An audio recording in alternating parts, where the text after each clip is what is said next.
Hey guys, I was going to talk just about a couple of things before I start really. I guess when I address the crazy glasses here, uh, they were an accident. Yeah, they were an accident. I realized a few days ago that my computer glasses that I had made at least two prescriptions ago by Walmart were making it difficult for me to see the little bitty thumbnails for pictures like in my picture folders. And I thought, well, it's been a while since I had computer glasses made because I'm very nearsighted. I can read fine without glasses. But when I get down to here, it starts to get a little blurry. So I have a set of computer glasses when I'm sitting in front of the computer at my desk. And of course, I have distance glasses, which I have to have because without them, I'm legally blind. I don't know, my eyesight's like 2600 or something. I don't even know what it is anymore, technically. So, I thought, well, I'll just go to I Buy Direct online, which is where I always, buy my glasses online. At least I have been for the last 2 years. And, I purchased, I don't know, a dozen pair, and I thought I'll just order some what they call intermediate distance, which is computer glasses, when you sit just about that far from something. And I went in there and I thought, I want to get something that looks totally different from my other computer glasses, looks totally different from every other pair of glasses that I have, something that I could just immediately recognize as those are my computer glasses, and it'll be hard to lose them. And so I picked out these very, very colorful glasses with these thick earpieces I don't normally wear for my computer glasses. Well, I got them and I realized there was something wrong. I could see just fine. They were just like my distance glasses. And after a couple back and forth with I Buy Direct, we realized I didn't have an intermediate prescription on file with them. In fact, I don't have an intermediate prescription at all. I put on the order, you choose distance or intermediate or reading, and I chose intermediate. And they simply went by the prescription they had on file, which was the distance glasses, the same one they've been refilling for the last 2 years. Now, I'm not sure how much responsibility they bear for that, because really, I was ignorant in the fact that I didn't realize that my prescription was only for the distance. I did not have the other one in there. So, they just remade the glasses I already had, just with different crazy frames. Now, I'm going to take full responsibility for that, for not knowing that, so I'm not going to hold them responsible for that. I'm not going to return anything. They were only $25 with the shipping. If you order less than a certain amount, they'll charge like $5 shipping. It's very reasonable. And I thought, well, I'll just have another pair of glasses. I'll just have to wait till my next eye exam to get a prescription written for intermediates. Meanwhile, my other computer glasses will just have to suffice for a little while longer. So that's why the wild, colorful, strange frames, accidental glasses. Didn't really need any more of this prescription, but there you go. And then I want to talk about accents. Something happened this morning, and first let me say, I don't give trolls an ounce of leeway anymore. And if something is questionable, I just automatically chalk it up to troll and I delete it. Or I delete the person from the channel. I ban them from the channel. It's called hide user from channel. So I don't give people benefit of the doubt. When I started real estate in 1995, I had a friend of mine she became a friend after real estate school. And we did a lot of listings together. We shared a lot of buyers. And split the commissions. And she would always, what I thought was, jump to conclusions about people's motives or what they were up to. And I said, well, I always gave them the benefit of the doubt. Well, maybe they didn't mean that or whatever. After putting my son through college with real estate, I realized she was right almost every single time. So now I automatically kind of go to the cut them off at the knees. I'm not giving them another chance. This comment was made on one of my videos that, if I felt it was genuine, I wouldn't have reacted. But I felt it was very disingenuous, and I felt it was trolling. I thought it was a troll. And I'll tell you why I thought it was a troll. It was made on one of my videos where I basically narrate a slideshow. And so it was one of these videos where I just speak basically from a script, more or less. I don't talk off the cuff like I'm doing right now. And this person said, first they had a very strange screen name. Wasn't a person's name. And the person said, "Where are you from? I can hardly understand anything you're saying." And, you know, the old me would have said, well, maybe they're just not from here. Maybe they don't understand English that well.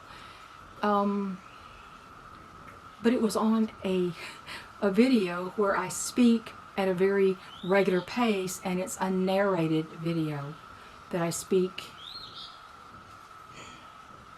at. Well, it's a steady pace. It's basically narrated. It's per script, and I don't do a lot of stumbling over my words. A lot of times when I'm speaking off the cuff, I'll stutter or something because my brain goes this way, my mouth goes that way.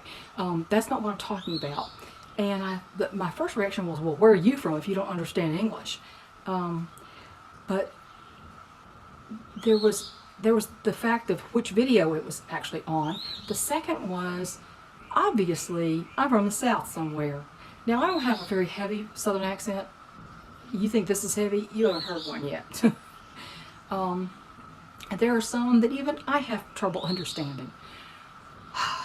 But I thought, you know, I'm not even going to answer. I'm just going to delete the comment because I felt it was a troll trying to get under my skin, or possibly just be insulting. Maybe they were just weren't that brave of a troll. So I just deleted. But speaking of, talking about accents, I was thinking about accents. And so first, do you have any trouble understanding me? I mean, it's obvious when I stutter, when I misspeak or something, you know, or I trip over my words every once in a while when I'm trying to either speak too fast or I'm thinking one thing while I'm trying to say another and they just kind of cross. But in general, who's got trouble understanding me? Really? Seriously?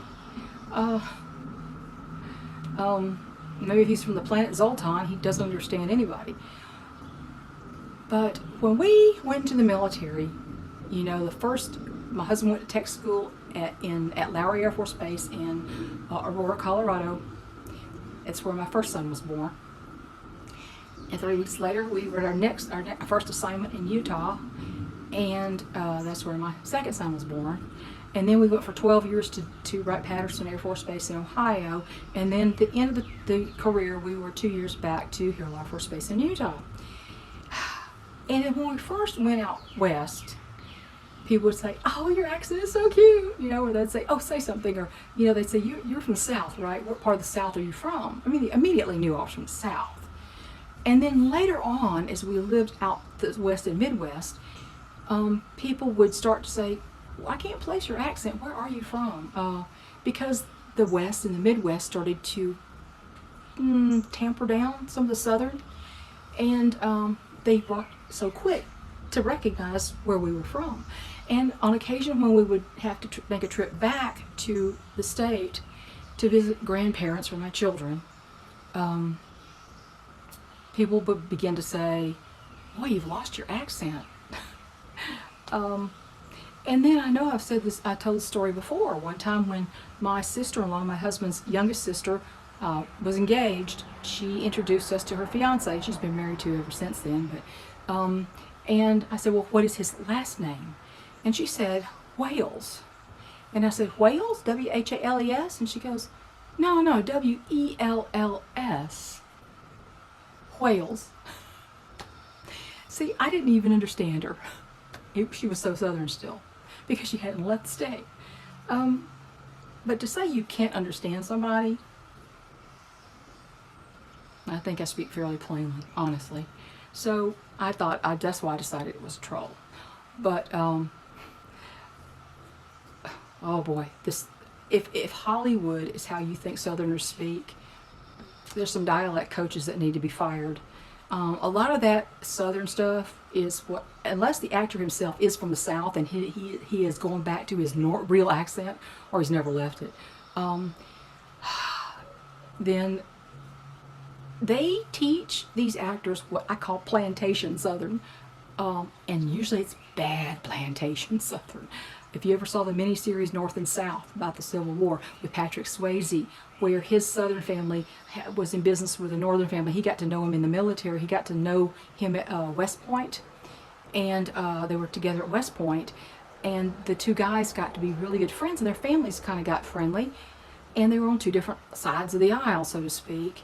And there was a colonel on there, a really bad colonel, Colonel Bent, or Bant, I don't know. His accent was so terrible and so overblown. I thought that coach, that dialect coach, needs to be fired immediately. If you think that's the way Southerners speak, you need to go meet a real Southerner. Yes, there are some with some real country type accents, true. My grandfather, who had the farm in Carrollton, Georgia, 50-acre farm, he always called me Cynthia or Symphony. He never called me by my full name, full proper name. But yeah, accents are funny. Accents are funny. And his farm was very close to the Alabama line. Both my adoptive parents were born in Alabama. So actually they didn't have that much of a Southern accent. Both were military veterans. My father from the Navy, my mother was a Marine. So I guess they had a little other influence in their early years. But anyway, that's the deal. That's what I was going to talk about with the accent thing going on. But crazy. My husband went to today was called by the doctor to discuss, the orthopedic surgeon, to discuss the results of his MRI on his knee. So, well, he's got a torn meniscus, which can't be fixed on. It has no blood flow. It's just torn is torn. He's got a little osteoarthritis in the joint. There's some other things going on. There's some kind of little cyst inside the knee, which the doctor had obviously been there for many, many years. He says it's just a combination of things. And of course, my husband's trying to lose weight too. He's gained a lot of weight because of his back being out and him not moving very much. And he's actually losing quite a bit of weight now. And I think he's lost about 25 pounds. So he's trying to get some of that kind of pressure off of his knee too. So, the doctor talked about knee replacement surgery. He's not recommending it, but he said that is an option. So my husband said his take on it is he's not going to do something that drastic unless he absolutely gets to where he cannot walk. He's going to keep trying to treat it and to keep... The doctor gave him a cortisone shot in the knee. I know some people say cortisone shots are bad, but the last time he had one a few years ago, it actually kept his knee better for 6 months. So he said, might as well, got to get rid of the pain. So he had a cortisone shot in his knee. Some they think that's a bad thing, but he kind of weighed that against what was going on and how much pain he's in, and he went ahead and had that because there's not another treatment for it other than knee replacement surgery. So there's that. On the other hand, he had an eye exam and the blood pressure. I don't know if he mentioned this to you, that he had his eye exam and he had a prescription for glasses, which he barely needs at his age. It's insane. But they said the vessels at the back of his eye were enlarged, and they said, you need to get your blood pressure under control. Well, his blood pressure's been under control for about 3 months now. Very much under control. And it's all because of a blood pressure supplement that I made him take. I said, I don't care what you do. I said, I think you should get off of this medication that's making you retain water, and I think you need to take these supplements. And he did. His blood pressure this morning was 111/72. It's been consistently in the normal range, really normal range, not just lower than normal, but very normal for anybody younger than him for quite a long time now. So if his eye vessels were damaged or inflamed or affected, it was because he had a high spike in his blood pressure while they were giving him more and more medications. And yeah, so you have to be your own advocate. You have to be willing to say, look, I'm going to go off this medication. I'm not asking the doctor's permission. I know this is what causes it, because he does know which medication causes him to retain fluid in his legs and whatnot. And he told me this morning, he says, I've been off of that for 4 days. And he said, my blood pressure this morning was 111 over 72. I think it's what he told me, 111 over 72 or 68 or something like that. I said, see? I said, do I get a gold star for being right again this time? So you have to take the bull by the horns and take care of your own health. Don't let yourself be led around by these people who, they have a dog in the fight as far as finances. The more tests they can get you to do, the more medications they can get you to take, the more money they make. And if you're healthy, that ruins their bottom line. But it's good for yours. And what's the point? It's to get your health back. The point of trying to take these medications and go to doctors to get your health back. Well, what if you don't need the doctor? I mean, I'm not a medical professional, and I have personal opinions about them. I do have medical professionals in the family, and one's a vaccine pusher. I don't know what the other's opinion is of that, but you gotta decide. You gotta do your research, and you have to decide what's best for you. And you gotta read your body's reaction to things. You gotta learn how your body reacts, and you have to do what you know is best for your body, because everybody is different. Everybody's body is different. So, and that's all I have to say for today. I was going to tell you about my accidental glasses, my weirdo glasses, and talk about accents for a minute and ask you, have you ever really had trouble understanding me on a regular basis? I mean, I may slur a word here and there, you know, when my brain starts turning, the gears in my brain start turning, and I'll have one thing in mind to say, and I'll start thinking about something else, and I'll go off on a tangent and never get back to what I was going to say, or I'll do half a sentence and do another half sentence. I get these weird things. It's like I have to get something out so I don't forget to say it. I do that a lot. That kind of leads to you interrupting people every once in a while, and you go, shut up, don't do that. But you know, sometimes if I don't say it, I'll forget it. So that's, but as far as understanding the words coming out of my mouth, I can't see why somebody wouldn't unless they don't speak English well. Or I've never heard anybody from the South speak, which I find not likely. But anyway, hey, see, like my shirt? This is one I love this shirt. This is from the Adventures of Barbara. This is from backyardchickens.com. Lady used to have a flock of chickens, and she had one particularly interesting hen, a barred Plymouth Rock named Barbara. And she was a particularly good writer too. And she used to write these cute little stories about what Barbara did, and you know, from the perspective of Barbara and things like that. And so she got kind of a fan club going. They made shirts. You know, does this fence make my butt look big with Barbara on the fence? And because Barbara used to walk the fence, and so a friend of mine thought I needed, since I am a Barbara lover, she thought I had to have a Barbara t-shirt, and got me one. And I actually did have a barred rock named Barbara once, after Barbara. I don't know what happened to Barbara. I think she was killed by a predator. Not my Barbara, her Barbara. The other lady's Barbara. My Barbara went to live with a friend. But anyway, it's really muggy out here today, and we're about to have another storm. So I'm going to let you go because I've already been on here way too long for what I was talking about. But you guys have a great day, and comment on that below, okay? That was just really strange. In the almost 10 years I guess I've had my channel, no one has ever said they couldn't understand a word I was saying. Crazy, right? Bye, you guys.